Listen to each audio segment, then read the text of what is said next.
Alien-Queen was afraid to give her lineage to the human race until she met the soldier. Queen Zerthis stood before the massive crystal window of her palace, watching the dying light of her home star, the once brilliant blue giant that had warmed her world for millions of years now flickered like a candle in the wind. Red spots danced across its surface, and solar flares reached out like desperate fingers grasping at nothing. "Your Majesty," came a soft voice behind her. Elder Kethrin, her oldest advisor, approached with careful steps. His usually proud shoulders were bent with worry. "The council is waiting for your decision." The queen did not turn around. She had been avoiding this moment for 3 cycles now. 3 cycles of watching her people grow more desperate, more afraid. 3 cycles of listening to the same impossible choice presented over and over. "Again, tell me again about this bridge species," she said quietly. Elder Kethrin sighed. He had explained this many times before, but he understood her need to hear it again. "The humans, Your Majesty. They are the only species in the galaxy that shares the right genetic markers. Our scientists have confirmed it beyond doubt. They are the only ones who can carry our essence forward." Zerthis finally turned to face him. Her silver skin seemed to glow in the dying starlight, and her large purple eyes held depths of sadness that made the elder's heart ache. She was beautiful in the way only the ethereals could be. Tall, graceful, with features that seemed carved from starlight itself. But beauty meant nothing when facing extinction. "Show me the reports again," she commanded. A holographic display materialized in the air between them. Images of humans filled the space, their small, compact bodies, their strange variety of skin colors, their tiny eyes that seemed to hold fire. The queen studied them with the same expression she might use to examine insects. "They are so primitive," she said after a long moment. "Look at their history, Kethrin. They have spent most of their existence fighting each other. They destroy their own planet for resources. They create weapons that could end all life on their world. How can we trust our future to such creatures?" The elder nodded sadly. "I know, Your Majesty, but our options are limited. The star will collapse within 50 cycles. Our birth rate has dropped to nearly 0. The fertility treatments are no longer working. If we do not act soon," he did not need to finish. They both knew what would happen. The proud ethereal race, masters of science and philosophy for 10,000 years, would simply fade away. Their cities would go dark. Their knowledge would be lost. Their very existence would become nothing more than a footnote in galactic history. What exactly would this blending involve? The queen asked, though she already knew the answer. Volunteer families from both species would participate in a genetic merging process. The children would carry traits from both races, our intelligence and wisdom combined with their adaptability. It is the only way to preserve what we are while ensuring survival. Zerthis walked to her throne, a beautiful chair carved from a single piece of crystal that had been passed down. Through 100 generations of queens, she sat down slowly, feeling the weight of her crown and the even heavier weight of responsibility. "I have studied their entertainment," she said suddenly. "Their films, their books, their art. Do you know what I found, Kethrin?" The elder waited patiently. "Violence, everywhere, violence. They celebrate warriors. They make heroes of those who fight and destroy. Even their love stories are filled with conflict and struggle. They seem to enjoy chaos, perhaps," Kethrin said carefully, "but they also show other things. They have stories of sacrifice, of protecting the weak, of rebuilding after disaster. Maybe there's more to them than we see." The queen shook her head. "I have read their history books, not just their fairy tales. They have never had a period of true peace, even now, when they travel to the stars. They bring their conflicts with them. They are everything we are not." It was true. The ethereals had achieved perfect harmony centuries ago. They had no crime, no poverty, no war. Their society was based on logic, wisdom, and the greater good. Everyone had their place, and everyone accepted it gladly. It was a paradise of order and beauty, and it was dying. "Your Majesty," Elder Kethrin said gently, "perfection may not be enough for survival. Perhaps what we need is not more of what we are, but something different. The Queen looked up at him sharply. Are you suggesting that our way of life is wrong? No, Your Majesty. I am suggesting that our way of life is incomplete. We have achieved order, but perhaps we have lost something else. Something that these humans still possess. Before the Queen could respond, another figure entered the chamber, Elder Vesana. The head of the Science Council moved with urgent steps. Her usually calm demeanor was cracked with worry. Your Majesty, I bring news from the outer colonies. The Kepler system has been evacuated. The star there collapsed 2 days ahead of schedule. 20 million of our people are now refugees. The Queen felt her blood grow cold. How many more systems do we have? 17, Your Majesty. But our calculations show that 6 more will fail within the next 10 cycles. The stellar collapse is accelerating. Silence filled the chamber. The 3 ethereals stood in the fading light, each lost in their own thoughts, outside. The first citizens were beginning to light their evening crystals, creating a beautiful pattern of soft light across the city. It was a ritual that had been performed every night for thousands of years. How many more nights would they have? The humans, Queen Zerthis said finally. What do they want in return for this cooperation? Nothing, Your Majesty, Elder. Catherine replied. Their government has agreed to the program without conditions. They seem curious about us. Some of their scientists are excited by the possibility of learning from our technology. And their military, they promise protection during the transition. They understand that other species might see this alliance as a threat. The Queen stood and walked back to the window. The star was dimmer now than it had been just an hour ago. Time was running out, not just for her people, but for her decision. Set up the meeting. She said without turning around. I will speak with one of their representatives, but I make no promises. If I sense any deception, any hidden agenda, any sign that they are not worthy of our trust, of course, Your Majesty. As her advisors left to make the arrangements, Queen Zerthis remained alone with her thoughts and her dying star. She had ruled for 300 years, always with wisdom and certainty. Now, for the first time in her life, she faced a choice that could save her people or damn them forever. The future of the ethereal race rested in the hands of creatures she did not understand, did not trust, and did not believe were worthy of the gift they would receive. But perhaps, she thought as she watched the star flicker again, perhaps that was exactly what her people needed. The neutral space station orbited a small moon on the edge of known space. It was a place where different species could meet without fear, protected by ancient treaties that even the most aggressive races respected.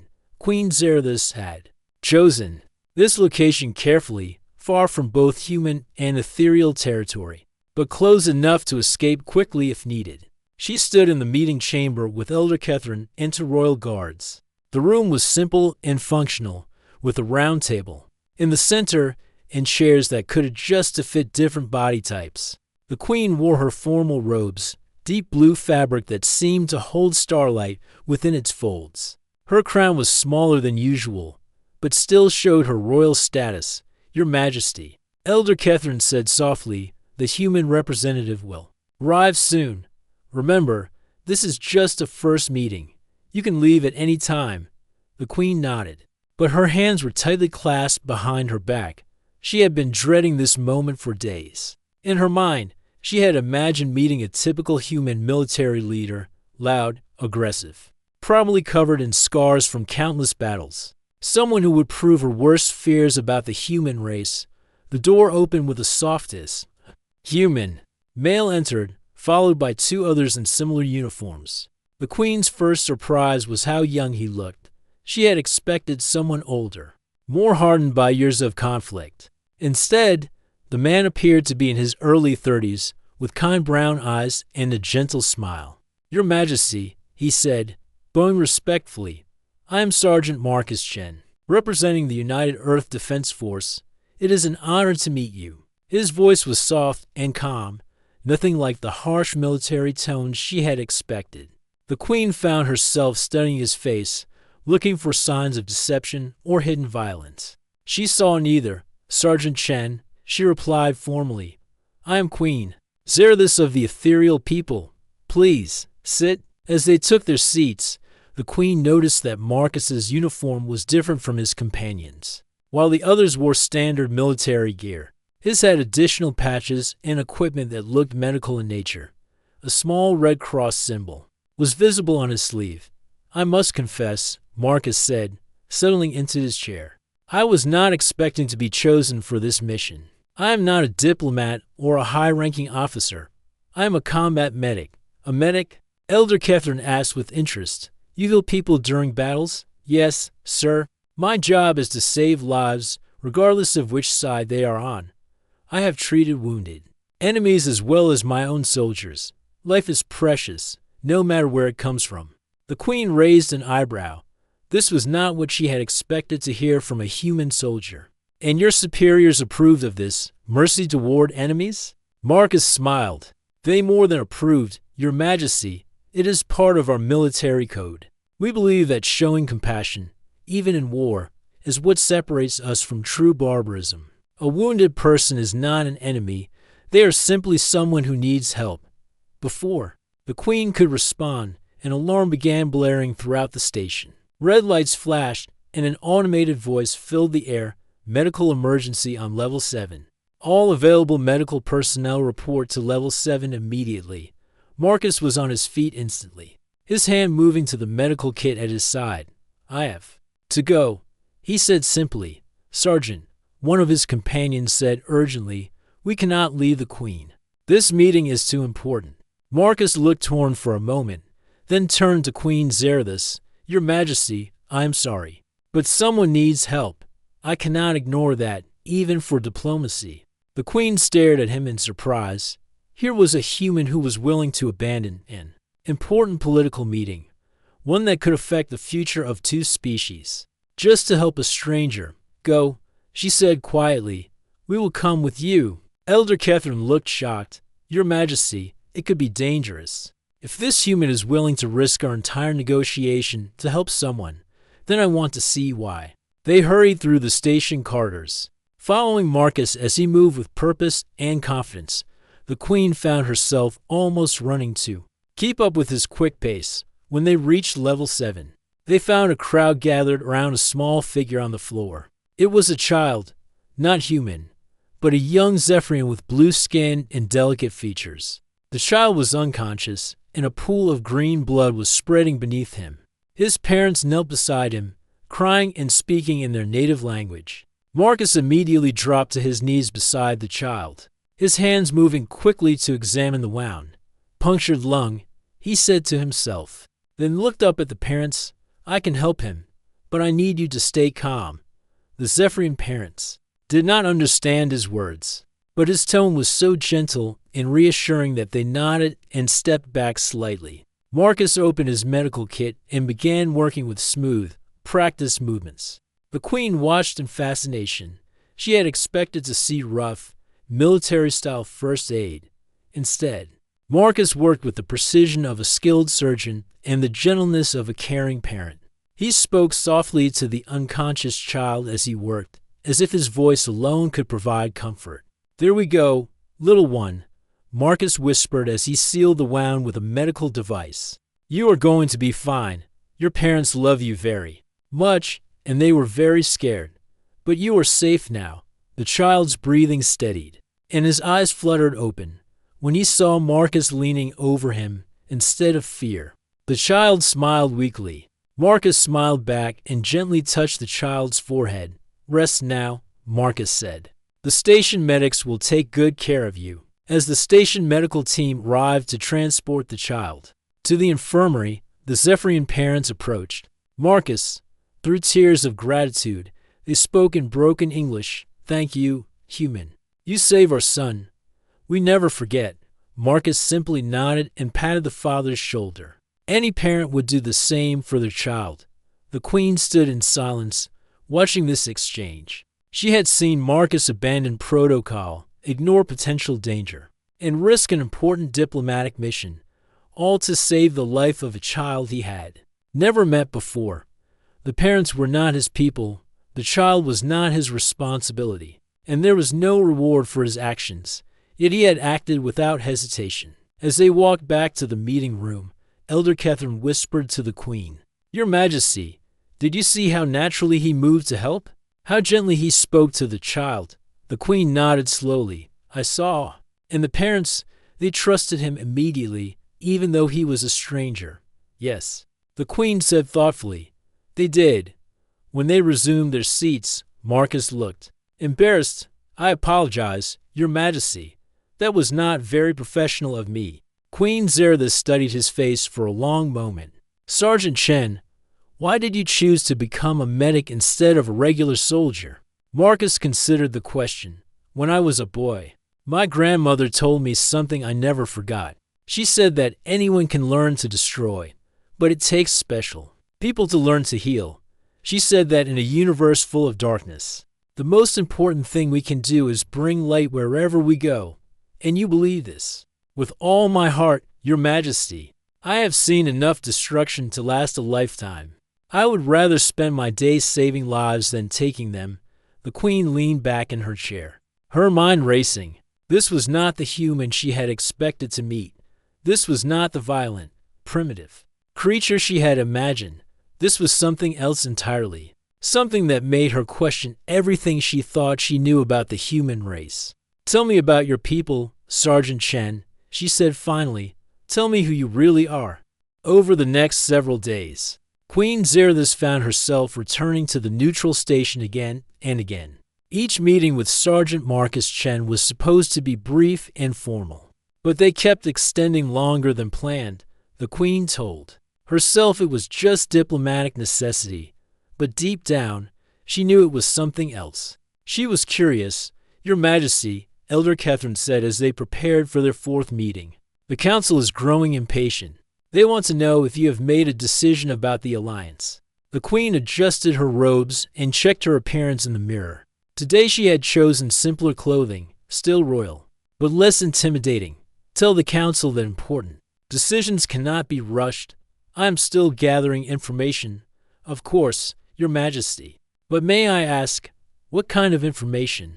The Queen paused. She was not entirely sure herself. All she knew was that each conversation with Marcus revealed something new about humans, something that did not match her previous understanding. When they entered the meeting room, Marcus was already waiting. He stood and bowed as always, but his smile seemed more genuine now, less formal. Over the past few days, some of the diplomatic stiffness had melted away. "Good morning, Your Majesty," he said warmly. "I brought something I thought you might find interesting." He placed a small device on the table. It looked like a simple tablet, but when he activated it, it projected three-dimensional images into the air above them. "These are pictures from my home planet," Marcus explained. "I thought you might like to see what Earth looks like." The Queen leaned forward, genuinely interested. The images showed landscapes she had never imagined: vast blue oceans, snow-covered mountains, green forests that seemed to stretch forever. But it was the cities that caught her attention. "They are so chaotic," she said, studying the jumbled buildings and winding streets. Marcus laughed. "Yes, they are. We do not plan our cities the way you do. They grow naturally, like living things. Each generation adds something new, and over time, they become unique. But surely this creates problems, inefficiency, confusion." "Oh, absolutely," Marcus agreed. "But it also creates character. Every neighborhood has its own personality, its own history. People form strong connections to their communities because they helped build them." The Queen thought about her own cities, perfectly planned, beautifully symmetrical, completely logical. They were works of art, but she had to admit they could feel cold sometimes. "Tell me about your family," she said suddenly. Marcus's face softened. "I come from a large family. My parents, my grandmother, 3 sisters, and more cousins than I can count. We all live in the same city, and we get together every Sunday for dinner. Every Sunday, the same meal, the same tradition, but never the same meal. Everyone brings something different. My grandmother makes dumplings that have been in our family for generations. My sister Maria always brings her famous chocolate cake, My cousin Tony tells stories that make everyone laugh until their stomachs hurt. The Queen tried to imagine such a gathering in ethereal society. Families were smaller and more formal. Meals were planned events with proper protocols. It sounds noisy, she said. Very noisy. Marcus confirmed with a grin. Sometimes 3 conversations are happening at once. The children are running around playing games. The adults are debating politics or sports. It is complete chaos, and you enjoy this chaos? I love it. Some of my happiest memories are from those Sunday dinners. When I am far from home, fighting in some distant star system, I close my eyes and remember the sound of my family laughing together. It gives me strength. The Queen was quiet for a moment, processing this information. You said your grandmother makes dumplings. How old is she? 93 Earth years. She is the strongest person I know. Strong.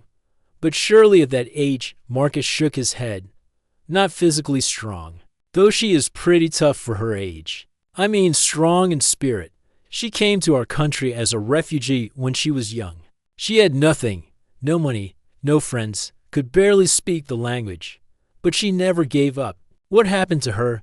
She worked 3 jobs while learning English. At night, she saved every penny she could. Eventually, she opened a small restaurant in Chinatown.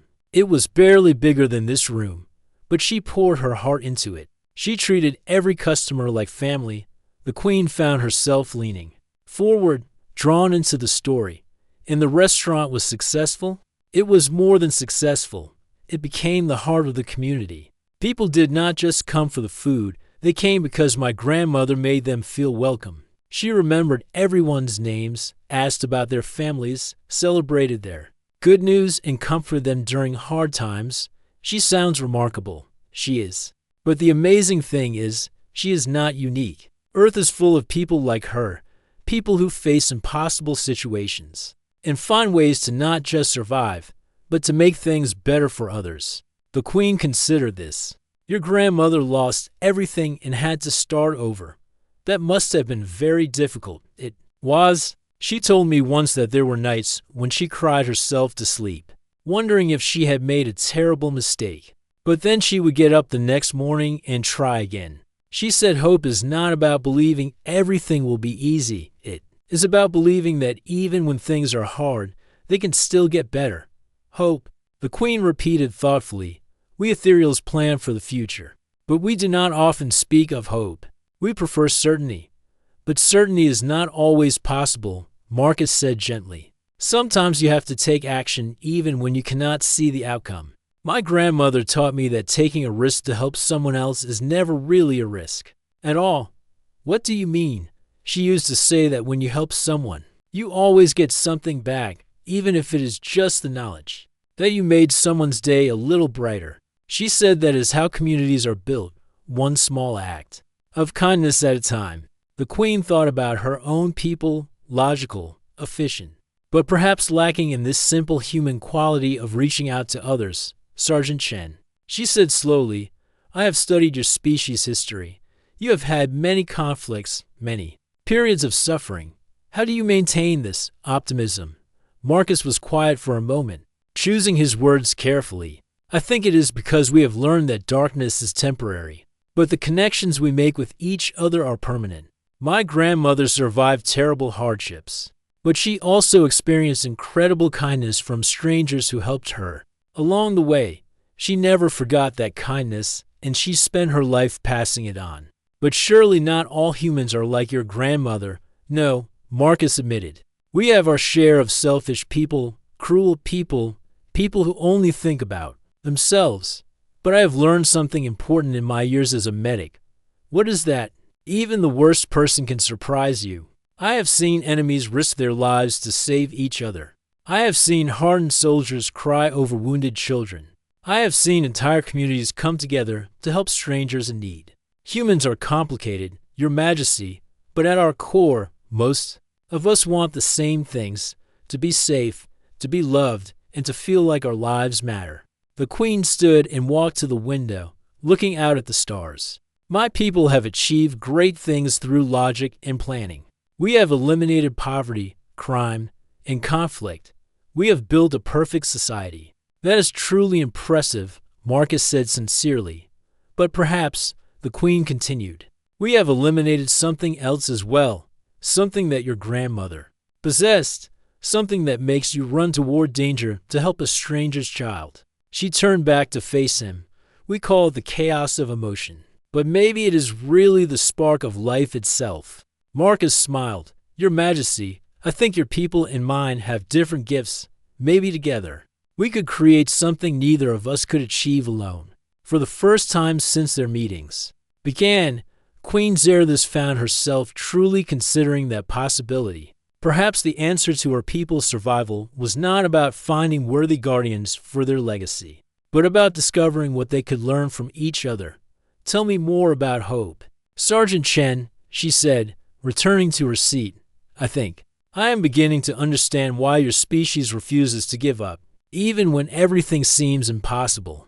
As Marcus began to speak about human resilience and the power of community, the Queen listened with growing fascination. She was starting to see that what she had mistaken for primitive chaos might actually be humanity's greatest strength, the strength to keep trying even when the future was uncertain.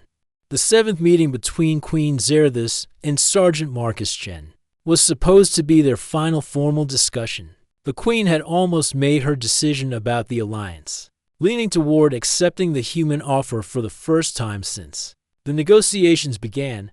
Elder Catherine had prepared documents for her review, and the council was eagerly waiting for her answer. But the universe had other plans. Your Majesty, Marcus said as they sat down in the familiar meeting room, before we begin, I want you to know that these conversations have meant a great deal to me. Whatever you decide, I am honored to have met you. The Queen smiled, something that had become easier over the past week. The honor has been mine, Sergeant Chen. You have shown me things about your people that I never expected to see. Before Marcus could respond, the station's emergency alarms began screaming. But this was not the gentle medical alert they had heard before. This was the harsh, urgent sound of a combat warning. All personnel to emergency stations, the automated voice announced. The station is under attack. Repeat, the station is under attack. Through the window, they could see ships approaching. Sleek, black vessels that the Queen recognized with growing horror. Vorthan warships. Elder Catherine whispered, his face pale. They must have learned about our negotiations. Marcus was already moving, speaking into his communication device. Command, this is Chen. We have hostile contacts approaching the station. Request immediate backup. The response was filled with static, but the message was clear. Negative, Chen. Our nearest ships are 4 hours away. You are on your own. The Queen felt ice in her veins. The Vorthans were one of the most aggressive species in the galaxy. They had been expanding their territory for decades, and they would see an alliance between humans and ethereals as a threat to their plans for domination. Your Majesty, Marcus said urgently, we need to get you to the evacuation shuttles immediately. What about the other people on the station? The Queen asked, thinking of the families, the merchants, the diplomats from various species who had come here seeking peace. My orders are to protect you, Marcus replied. The station security can handle civilian evacuation, as if to prove him wrong. Explosions began rocking the station.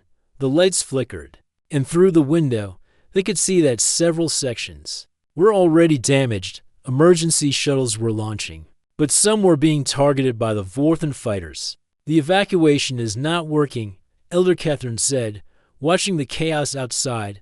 Too many ships. Not enough time. Marcus spoke into his device again. Command, civilian evacuation is failing. We need to organize a defense. Negative, Chen. Your mission is to protect the Queen. Get her out of there. The Queen watched Marcus's face as he received these orders. She could see the conflict in his eyes, duty warring with conscience. This was the moment she had been waiting for. Though she had not known it, this was the test that would show her who humans really were. Would he abandon innocent people to save her? Would he prove that humans were just as selfish as she had originally believed? Marcus looked at her for a long moment, then made his decision. Command, I understand my orders, but I cannot abandon these people. We are going to organize a defense, Sergeant. That is not your mission. Marcus turned off his communication device and looked at the Queen. Your Majesty, I am sorry, but I cannot leave knowing that families are trapped here. My conscience will not allow it. The Queen stared at him in amazement. You are willing to risk your career, your mission, everything you have worked for strangers. Yes, Marcus said simply, because that is what my grandmother would have done. That is what any decent person would do. But your orders, my orders are important. But they are not more important than innocent lives. I became a soldier to protect people, not to abandon them when they need help most. Elder Catherine looked shocked. But Sergeant, if you fail to protect the Queen, the Alliance could be destroyed.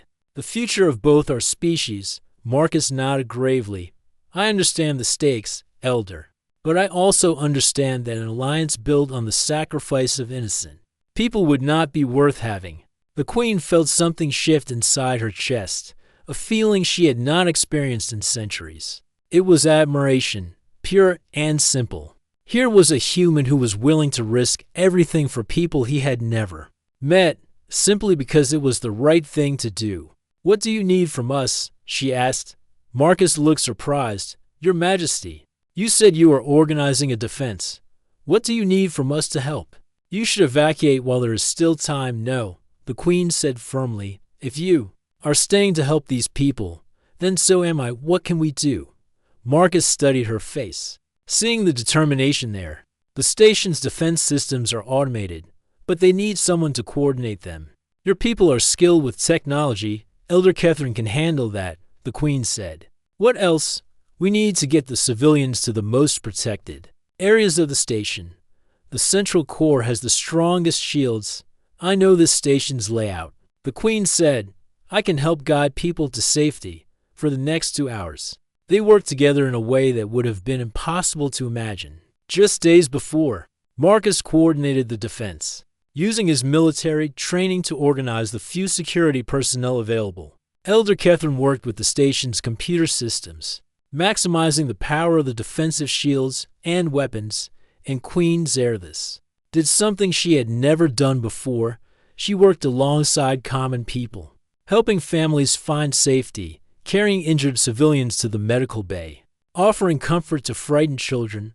She watched Marcus throughout the crisis, and what she saw amazed her. He was everywhere at once, directing the defense, treating the wounded, reassuring the scared. He moved with calm efficiency, never showing panic even when the situation seemed hopeless. When a fourth and boarding party broke through the outer defenses, Marcus led a small group to stop them. The Queen wanted to help, but he insisted she stay with the civilians. If something happens to me, he said, you are their best hope for survival. They need someone they can trust. The Queen realized that in his mind, she had become that person. Despite being from different worlds, different species, different ways of thinking, he trusted her completely. The battle was fierce, but brief. Marcus and his team managed to disable the boarding party's ship, forcing them to retreat. But the effort came at a cost. Marcus was injured in the fighting, a deep cut across his arm that bled freely. When he returned to the civilian area, the Queen immediately went to him. You are hurt, she said, examining the wound. It is nothing, Marcus said, but he was clearly in pain. Sit, the Queen commanded, using her royal authority. Let me help you. She had learned basic first aid from watching him work, and now she carefully cleaned and bandaged his wound. As she worked, she noticed that he was watching her with a strange expression. What is it? She asked. I was just thinking, Marcus said softly, that a week ago, I never would have imagined an ethereal queen would be bandaging my wounds while we hid from alien attackers. The Queen smiled. A week ago, I never would have imagined that a human soldier would risk his life for people he had never met. And now, the Queen finished tying the bandage and looked into his eyes. Now I understand what my grandmother would have said if she had met you. What would she have said? That honor is not about following orders or maintaining protocols. It is about doing what is right, even when it is difficult, especially when it is difficult. Marcus nodded slowly. Your grandmother sounds like she was a wise woman. She was, the queen said, "and I think she would have liked you very much." As they waited for rescue ships to arrive, the queen looked around at the mixed group of humans, ethereals, and other species who had worked together to survive. Children from different worlds played together while their parents shared food and stories. Barriers that had seemed impossible to cross had been broken down by shared danger and mutual aid. "Sergeant Chen," she said finally, "I have made my decision about the alliance. Your Majesty, I accept, not because my people need to survive, but because I have seen what we can accomplish when we work together. You have shown me that humanity's greatest strength is not your technology or your military power. What is it then? It is your refusal to abandon others, even when it would be easier to do so. It is your ability to see the worth in every person, regardless of where they come from. It is your capacity to hope for something better. Even in the darkest times," Marcus smiled, despite his pain. "Your Majesty, I think you will find that your people have more of those qualities than you realize. Today, I watched you risk your life for strangers. That is not logic. That is pure human compassion." The queen looked at him with surprise. "You think I acted like a human? I think you acted like someone who cares about others more than herself. That is the best thing about humans, and apparently, it is the best thing about ethereals too." As rescue ships finally arrived and the immediate danger passed, Queen Zerthis realized that the crisis had given her something she had not expected to find. Proof that the alliance between their species was not just possible, but necessary. They had both been changed by what they had experienced together. 3 months after the attack on the neutral station, Queen Zerthis stood before the great assembly of her people.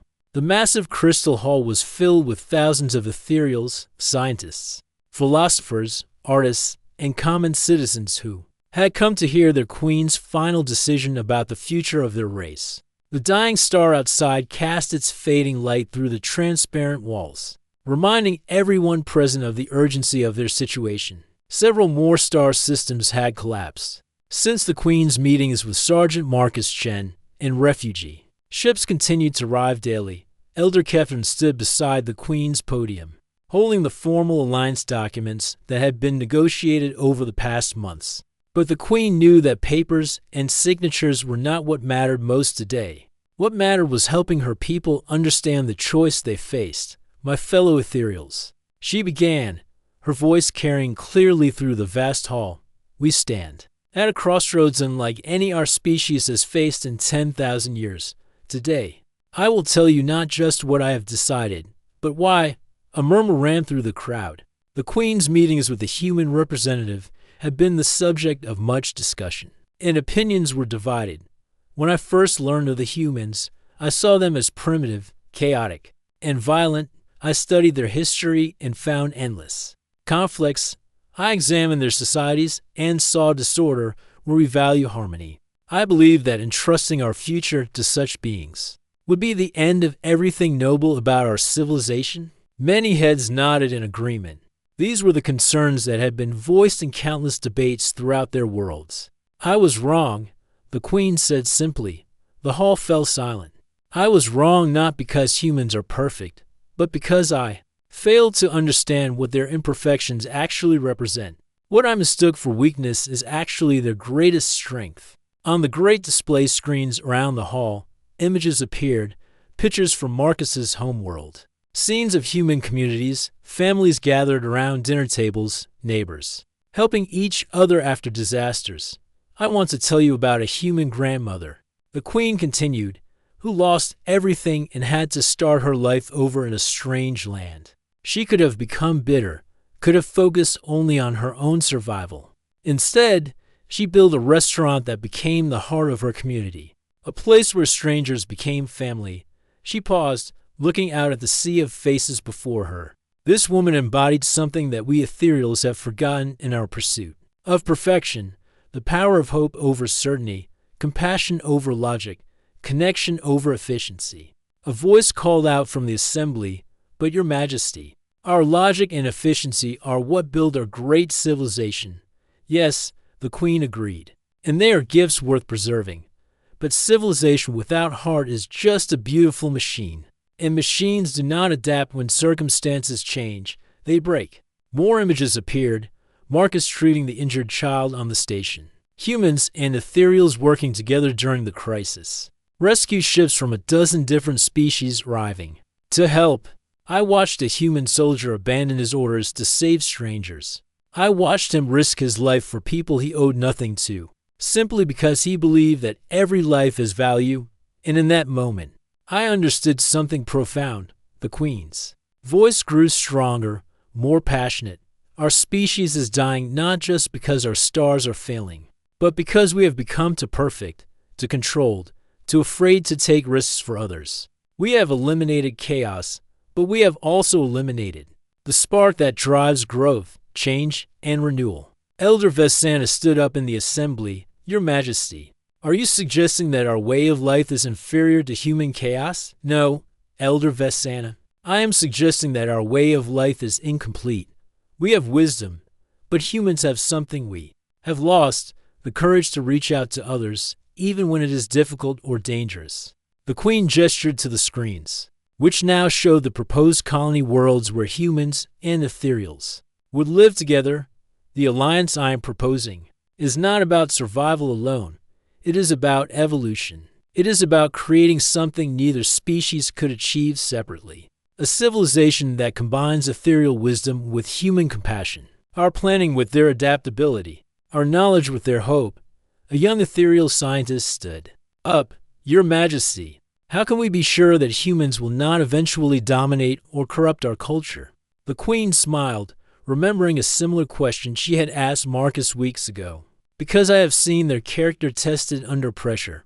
When the station was attacked, the human soldier could have evacuated me and completed his mission safely. Instead, he chose to risk everything to save innocent people from many different species, including ours. She touched the small scar on her hand, a reminder of her own injury during the crisis. And in that moment, I chose to stay and help as well, not because it was logical or safe, but because it was right. That choice changed me, and I believe it can change all of us. Marcus Chen himself had been invited to address the assembly, and now he stepped forward to the podium. The sight of the human soldier in their sacred hall would have been shocking months ago. But now many ethereals leaned forward with curiosity. Rather than fear, honored ethereals, Marcus said, his voice respectful but confident. Your Queen has taught me as much as I have taught her. Your people have gifts that humanity desperately needs. Your wisdom, your ability to think beyond immediate needs, your talent for seeing the bigger picture. He gestured to the images of the proposed colonies. We are not asking you to become more human, just as you are not asking us to become more ethereal. We are asking both our species to become something new together.